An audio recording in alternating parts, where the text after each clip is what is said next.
Eduardo Cunha, Rodrigo Maia, Arthur Lira. Desde o impeachment de Dilma Rousseff, em 2016, a figura do presidente da Câmara dos Deputados ganhou um poder extraordinário. No governo Temer, que antes era chamado de baixo clero, se unificou como centrão e foi alçado ao centro do debate político. Com Jair Bolsonaro veio o derrame de dinheiro, com um orçamento secreto e as famosas emendas PIX. Agora, muito mais poderosos e autônomos do que antes, os deputados sabem que a escolha do presidente pode ditar toda a relação com o executivo e judiciário, além de forçar o governo Lula a adotar uma postura mais reativa na composição com o parlamento. Nos corredores de Brasília, Arthur Lira já articula a sucessão, e nomes como Hugo Mota, Omar Nascimento e Antônio Brito tentam colecionar apoios para se viabilizarem ao cargo.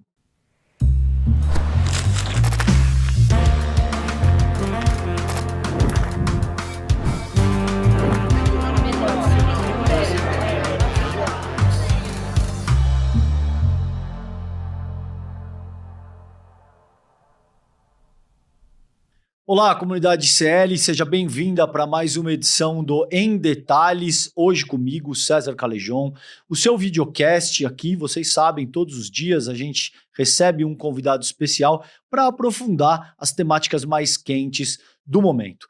E hoje eu tenho o prazer de receber ninguém mais, ninguém menos do que Jorge Misael, cientista político brilhante, meu amigo, que hoje vem aqui para a gente conversar um pouquinho a respeito da sucessão à presidência da Câmara Federal. Misa, prazer te receber no Em Detalhes. Muito bom estar contigo, irmão. Valeu, César. Obrigado pelo convite. Claro que é um prazer enorme para mim estar aqui falando com você, com toda a comunidade do ICL. Vamos falar um pouquinho sobre esse assunto que vai colocar bastante energia aí nos próximos 3 meses aqui em Brasília. É isso aí. Olha só, vocês seguramente sabem, mas para quem não sabe, Misael é o cientista político mais brilhante do país. O cara sabe absolutamente tudo de Brasília, de trâmites constitucionais. Tem qualquer dúvida, pergunta para o Misael que ele vai te explicar como é que funciona. Misa, para começar, cara, eu queria que você explicasse qual a importância da presidência da Câmara Federal. Por que esse cargo é tão cobiçado, cara? A gente pode explicar isso por múltiplos fatores, César. Vou colocar aqui alguns para a gente ir organizando o raciocínio, tá? O primeiro é que o presidente da Câmara está na linha sucessória da presidência da República. O que eu quero dizer com isso? Depois de uma eventual impossibilidade de governo e gestão por parte do presidente, óbvio que na sequência vem um vice-presidente, depois dele o presidente da Câmara, depois o presidente do Senado e o presidente do Supremo. Ou seja, o presidente da Câmara é o segundo na linha sucessória. Antes dele, só o presidente da República. Esse é o primeiro ponto. Na linha sucessória, ele é o segundo. Um outro quesito também altamente relevante. Quando a gente fala das medidas provisórias, elas passam primeiro por um conjunto chamado comissão mista, composta por deputados e senadores. Depois disso, o plenário da Câmara e o plenário do Senado. No plenário da Câmara, quem designa o relator das medidas provisórias é novamente o presidente da Câmara. Então, um outro requisito de relevância nesse papel. Um terceiro e último ponto para a gente continuar debatendo aqui da importância do presidente da Câmara. O presidente da Câmara, ele designa os relatores das matérias de projetos de fora do parlamento. O que eu quero dizer com isso? Tanto a sociedade civil organizada quanto os poderes constituídos, como o executivo e o judiciário, eles podem apresentar proposições legislativas. Essas proposições legislativas começam a tramitar pela Câmara dos Deputados. É isso que diz a Constituição. Qualquer apresentação de proposição legislativa advinda de fora do Legislativo tem como casa iniciadora, lembrando que nosso processo é bicameral, tem a Câmara e tem o Senado, tem como casa iniciadora a Câmara dos Deputados. E a importância da Câmara dos Deputados como casa iniciadora é que dá ao presidente da Câmara um poder maior, porque ele tanto diz no despacho para onde essas matérias vão passar, ou seja, quais são as comissões que essa proposição vinda de outros poderes vai passar, quanto também interfere na relatoria ou eventualmente até mesmo nomeia a relatoria dessas matérias em plenário. Existem duas figuras centrais, César, para a gente entender o processo legislativo.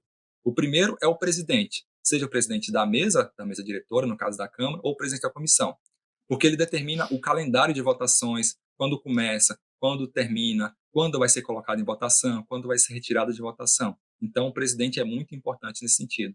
E o outro personagem fundamental também é o relator. O relator é porque ele tem o poder de escrever o seu relatório que vai ser colocado em votação.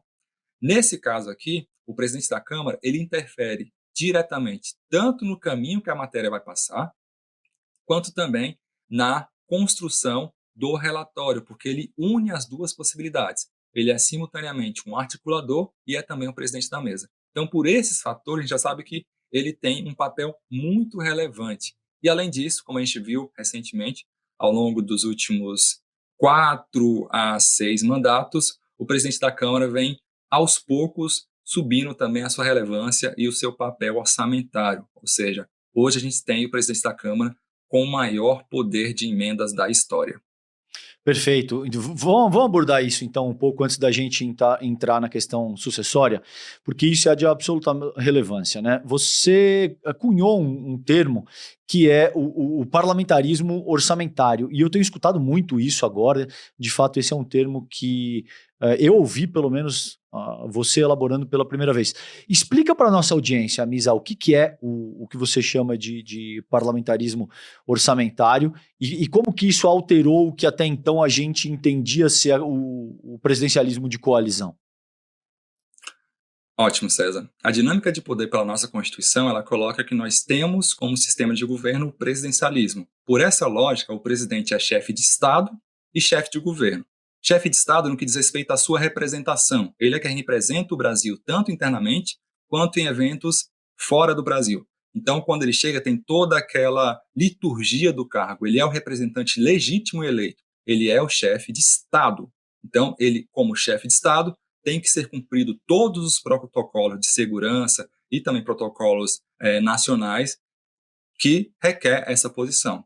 E ele acumula a posição de chefe de governo, ou seja, é ele quem diz as diretrizes macroeconômicas, é ele quem articula diretamente com os players no Congresso Nacional, é ele quem determina a composição do seu ministério, ou seja, ele tem duas posições altamente relevantes. A gente optou por ter um presidencialismo. O presidencialismo de coalizão, como foi colocado no Brasil, é um termo que vem da década de 80, que dizia o seguinte: dado que no Brasil tem um pluripartidarismo, ou seja, muitos partidos disputando espaço no Congresso Nacional, esses muitos partidos acabam por ter possibilidade eleitoral e, ao ascender ao parlamento, eles começam a disputar muito as posições estruturais. E disputando esses espaços, eles acabam forçando o presidente da República a liberar também parte do seu mandato enquanto presidente, fazendo um presidencialismo de coalizão, ou seja, o presidente não é sozinho responsável pelas decisões, e sim essa coalizão de partidos que o apoiam.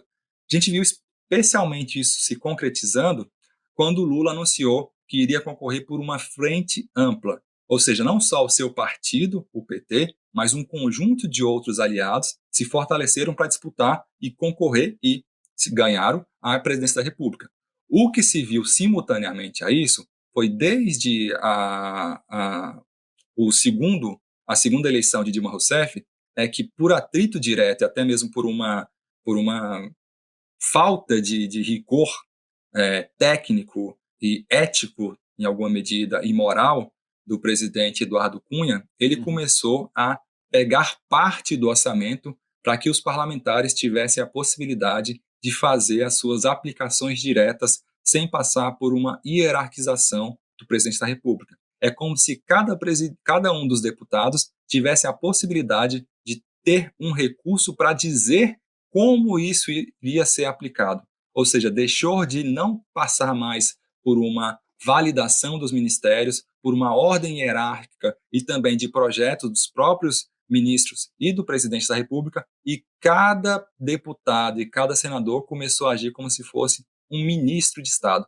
ou seja, tendo papel de orçamento, tendo a possibilidade de mandar isso de uma forma muitas vezes esdrúxulas e obscuras, para dizer no mínimo. Vou deixar aqui o benefício da dúvida para que, ao longo do tempo, as nossas instituições de controle interno e externo, especialmente CGU e Tribunal de Contas, possam apresentar para nós, enquanto brasileiros, os dados das formas que foram usadas essas emendas individuais, emendas de bancada e as emendas de relator, também chamada de orçamento secreto. Mas fato é que desde a eleição do segundo mandato de Dilma Rousseff até agora, o parlamento vem ganhando uma força muito grande de orçamento. E dada essa força grande de orçamento, eu tenho percebido isso não sozinho, mas obviamente com uma série de outros analistas políticos ao longo dos anos, que a lógica do presidencialismo de coalizão passou a ser alterada para um parlamentarismo orçamentário, em que o parlamento já tem o seu papel de legislar, mas passa a ter também uma vocação direta para aplicar recursos orçamentários diretos. Uhum.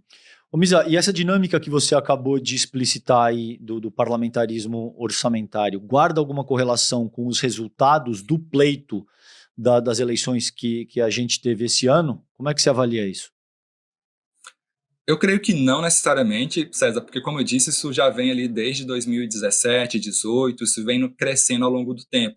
Porque primeiro se alterou a Constituição Federal para dizer que uma parte das emendas parlamentares seriam de aplicação obrigatória, porque antes não era assim, tá? Os parlamentares apontavam a emenda e o presidente da República poderia liberar ou não, a depender do seu grau de interesse, a depender também da prioridade do governo. Então, o que se viu é que ao longo do tempo, de 2018, 2017 em diante, começou a ter uma série de amarras regulatórias e legais para que esses recursos, essas emendas individuais, emendas de bancadas, pudessem ser emendas obrigatórias. Isso aos poucos foi engessando todo o orçamento público federal, de modo que hoje não sobra muito para ser investido. Basicamente, uma parte do orçamento já vem carimbado para a educação, uma outra parte para a saúde, uma terceira parte também importante para transporte e um outro conjunto de emendas de orçamento carimbado são as emendas individuais, ou seja, sobra pouco do orçamento para ser direcionado, que não seja necessariamente emendas de espaço discricionário que tem que ser pago de qualquer forma. Perfeito. Ô, Misa, e aí a gente tem agora, cara, portanto, esse processo de sucessão, né? Que até aqui já se falou me corrija se eu estiver errado, não sei se eu vou lembrar de cabeça, mas já se falou do Marcos Monteiro, já se falou do Elmar Nascimento, já se falou do Antônio Brito, que em tese seria a figura aí, talvez, que receberia o apoio do governo federal. E agora, de alguns meses para cá, muito tem se falado do Hugo Mota. Acho que essas foram as 4 pessoas que apareceram aí no cenário para a sucessão do Arthur Lira. Como é que você entende esse jogo? Quem é que está na frente? De fato, o Hugo Mota tem uma vantagem aí, ele deve contar com o apoio do governo, do próprio Lira, de outras forças. Queria a tua análise nesse sentido, quem é que está na frente dessa corrida pela cadeira do Arthur Lira? César, essa é uma ótima pergunta, especialmente porque a gente está aqui há pouco mais de 60 dias, talvez, para o encerramento do ano legislativo, e essas conjecturas sobre o eventual sucessor de Arthur Lira vêm desde o início do ano. Ou seja, aqueles que primeiro se lançaram foram rapidamente eliminados. Ou seja, em Brasília a gente tem uma lógica aqui de que o prego que se destaca toma mais martelada. E o que a gente viu é que, ao longo do tempo, esses nomes que você citou, Marcos Pereira, Elmar Nascimento, Altineu Cortez, entre outros nomes que foram citados como eventual sucessor de Arthur Lira, foram tomando marretadas ao longo do tempo e não se provaram fortes o suficientes para essa disputa. E também queria destacar aqui um ponto super relevante, que foi a participação ou a estratégia pensada por Marcos Pereira. Marcos Pereira é o atual vice-presidente da Câmara dos Deputados, ele também é o presidente do Republicanos e também, óbvio, por ser presidente do Republicanos, ele também tem uma relação direta com o atual pleiteante aí com maior chance de sucesso hoje, Hugo Mota. Então, Marcos Pereira, no primeiro momento, se lançou como candidato para avaliar quais seriam as barreiras e restrições em relação ao seu nome e ao seu partido, tomou as marretadas devidas e foi, aos poucos, pensando como que ele poderia manter essa candidatura viva. E ele percebeu que se ele retirasse o nome dele e colocasse um parlamentar com mais vocação orçamentária, com maior possibilidade de ter outros mandatos para além do atual, ele teria mais chance. E foi daí que surgiu o nome de Hugo Mota, que segue sem nenhum tipo de barreira. Tanto da direita quanto da esquerda, o Hugo Mota transita muito bem com todos os parlamentares. É um parlamentar que, apesar de jovem, tem 30 e poucos anos, foge muito do estereótipo Nicolas Ferreira, estridente nas redes sociais, cheio de chavões e tal. O Hugo Mota não funciona assim. Ele é um parlamentar discreto nas redes sociais, mas um parlamentar visto pelos seus pares como um parlamentar de trato, de diálogo, de conversas. O que ele aperta a mão e consegue viabilizar, ele vai lutar para que isso seja concretizado. E ele ganhou especialmente essa etiqueta, vamos dizer assim, logo após a pandemia, foi gestada aquela proposta de emenda à Constituição que foi chamada de PEC do Orçamento de Guerra. Na PEC do Orçamento de Guerra, colocava-se um orçamento distinto do orçamento federal para que fosse usado com os recursos necessários para a pandemia.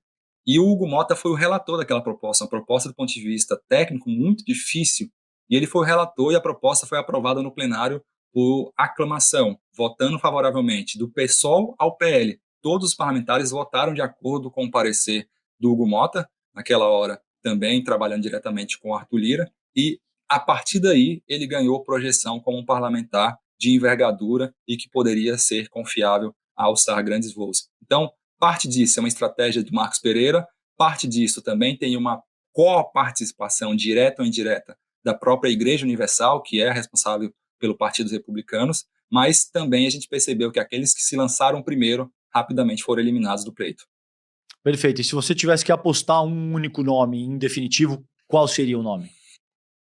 Olha, vamos colocar aqui que eu sempre digo uma frase que eu ouvi lá atrás, né? Que a política é como as nuvens. Se você olha, ela está em uma forma, em um lugar, você abaixa a cabeça e olha de novo, ela mudou a forma e o lugar.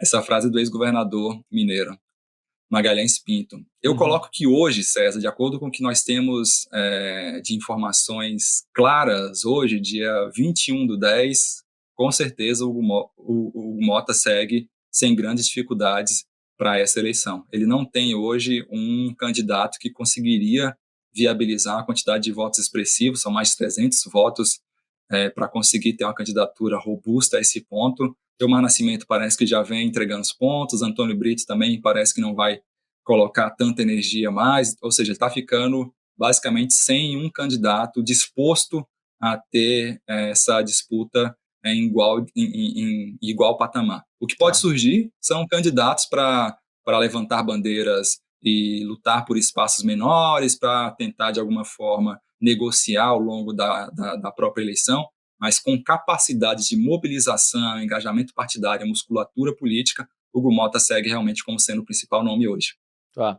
E caso isso se consolide, como é que você avalia isso? Isso é uma derrota do governo, é um empate, é uma vitória do Arthur Lira? Caso o Hugo Mota, de fato, assuma a presidência da Câmara Federal, qual que é a tua avaliação, considerando quem ganha e quem perde nessa ocasião?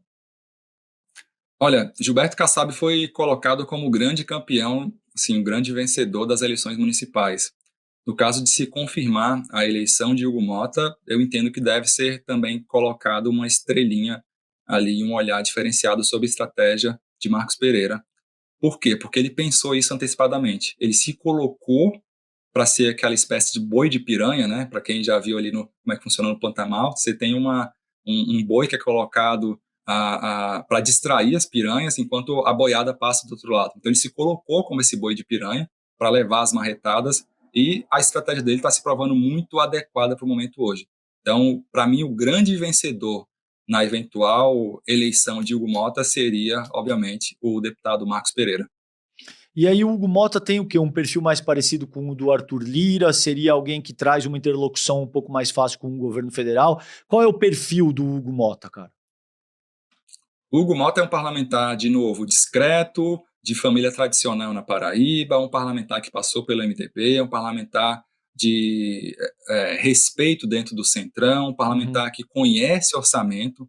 De todos esses que foram citados anteriormente, ele é o que mais conhece orçamento, se dedicou muito a essa matéria quando relator da PEC do Orçamento de Guerra, e por entender de orçamento, óbvio, que conta com o carinho e atenção de Arthur Lira. Arthur Lira, como eu disse no texto que saiu no ICL Notícias hoje, a disputa que vai ter a partir de agora, nesse último trimestre, vai ser uma disputa eminentemente em torno do orçamento. E, em torno de orçamento, óbvio que o nome de Hugo Mota é o nome que mais tem interesse dos parlamentares, porque eles não querem perder a sua capacidade de emendas discricionárias. Eles não querem perder a obrigatoriedade das emendas, de que as emendas sejam pagas. Então, Hugo Mota segue sendo um parlamentar que conta com esses apoios e conta com esse diferencial. Ele entende de orçamento bastante, ele é respeitado no Centrão, ele vem de família tradicional e ele não é um parlamentar estridente nas redes sociais, é algo que incomoda o próprio Arthur Lira atualmente, e ele não compactua com esse tipo de manifestação à la Nicolas Ferreira e outros que seguem por esse caminho. Perfeito. Misa, a gente está caminhando aqui para os 5, 7 minutinhos finais, mas tem um tema que eu quero explorar contigo, que foi levantado, inclusive, no debate aqui no próprio ICL que a gente teve na semana passada, e é um tema que eu acho super pertinente, e eu quero aproveitar a tua presença, considerando tudo aquilo que você conhece, entende dos trâmites de Brasília, as correlações de força, inclusive de como a capital federal funciona. Existe toda essa crítica de que talvez o governo Lula estivesse conciliando demais. Não é uma pergunta retórica, tá? De fato, eu quero te ouvir a respeito disso. Você acha que o governo Lula está entregando mais do que seria necessário? Você acha que o governo Lula está fazendo uma estratégia pragmática que de alguma forma desagrada parcelas da esquerda, mas é fundamental para sobreviver e de fato seria algo importante para fazer a manutenção do poder? Como é que você entende tudo isso, cara? Olha, César, eu fui talvez um dos primeiros a dizer, quando o presidente Lula foi eleito, de que seria um governo de sobrevivência. Cada semana deveria ser comemorada. Por quê?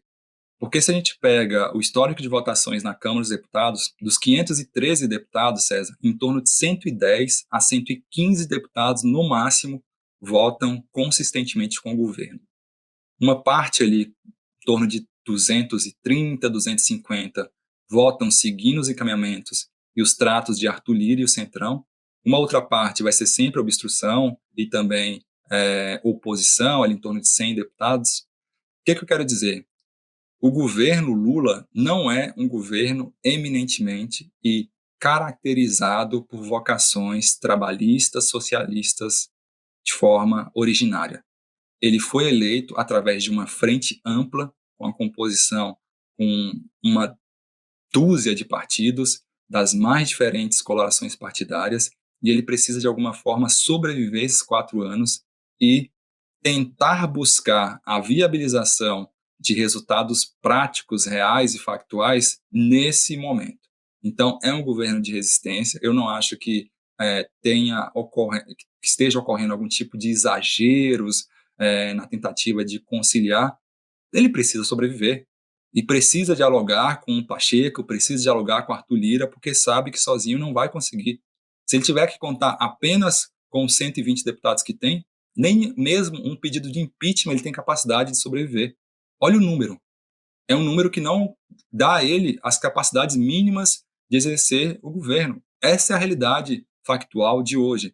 O PT e a sua base aliada não têm tido números relevantes para garantir que o Lula seja o Lula, o que diz a sua história. Então, é importante perceber que as circunstâncias reais de hoje não dão margem para que se pense de uma outra forma, a não ser do ponto de vista pragmático.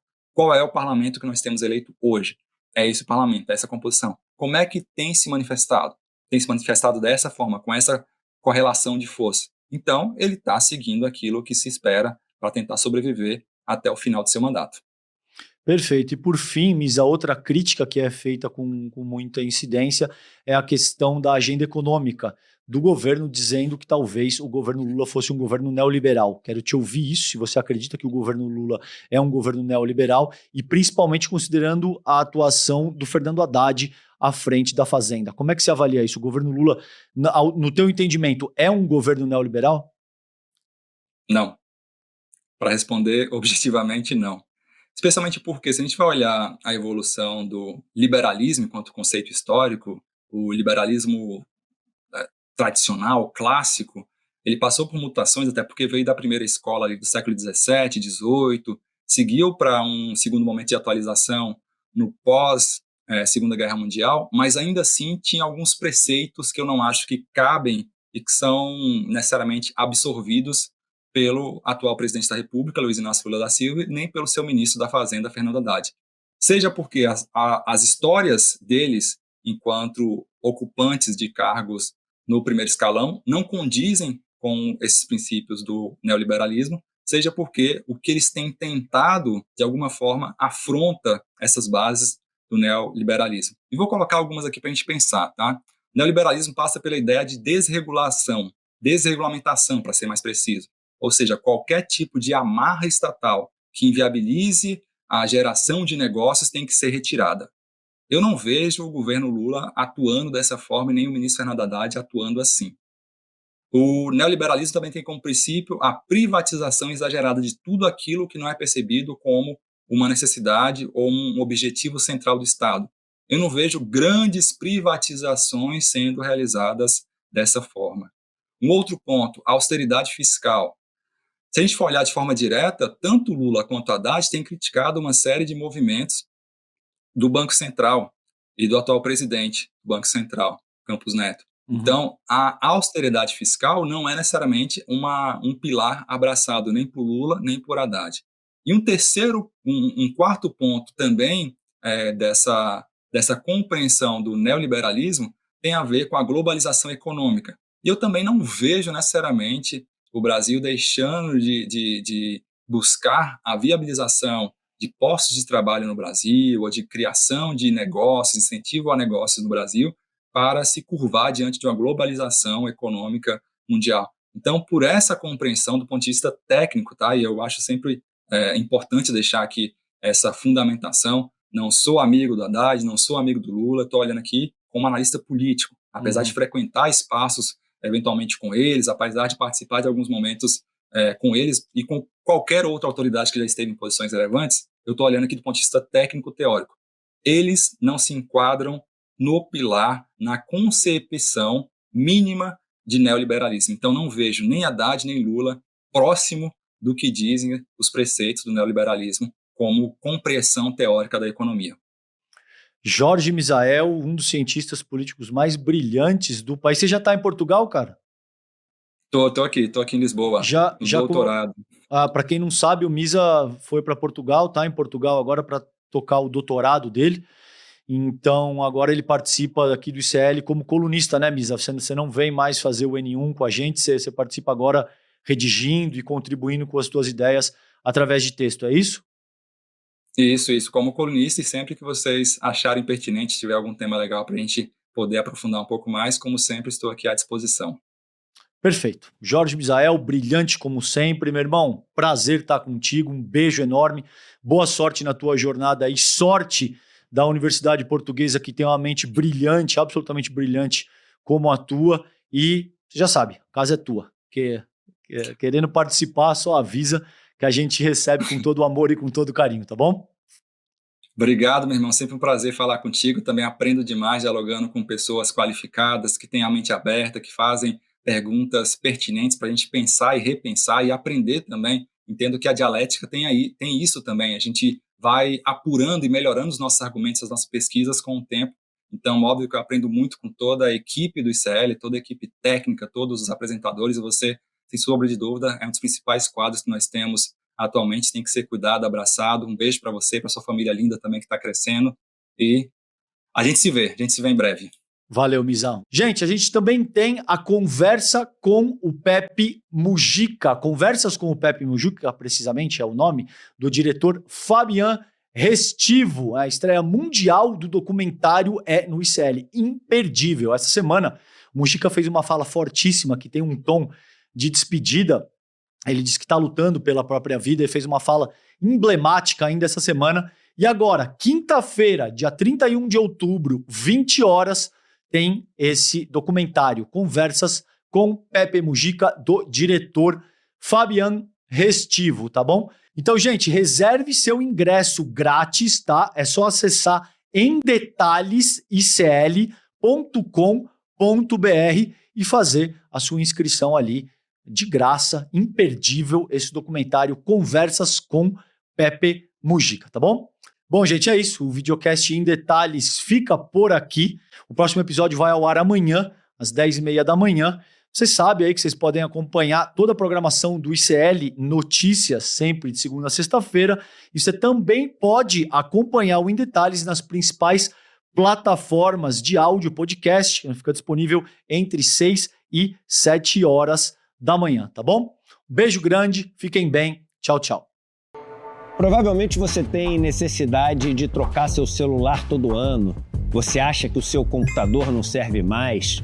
Você acha que está fora da moda. E aí é consumo, endividar-se, comprometer-se para poder sempre estar adquirindo aquilo de novo que o mundo traz. Curiosamente, a gente está sempre se sentindo angustiado, triste, sozinho, deprimido e não entende o porquê. Uma das cabeças mais brilhantes do nosso tempo, uma das figuras políticas mais inspiradoras, fala muito sobre isso. A gente está falando de Pepe Mujica, ex-presidente do Uruguai. Ele foi o tema principal do escritor Fabián Restivo, quando escreveu essa obra, Conversas com Pepe Mujica. Essa obra originou um documentário, uma obra cinematográfica absolutamente maravilhosa e sensível, que leva o mesmo nome, Conversas com Pepe Mujica, e vai ser lançada mundialmente com exclusividade pelo Instituto Conhecimento Liberta, no dia 31 de outubro, às 8 horas da noite. E aí, a gente vai assistir um dos momentos mais lindos da nossa vida, partilhando ele com o Pepe Mujica. Um abraço e até lá!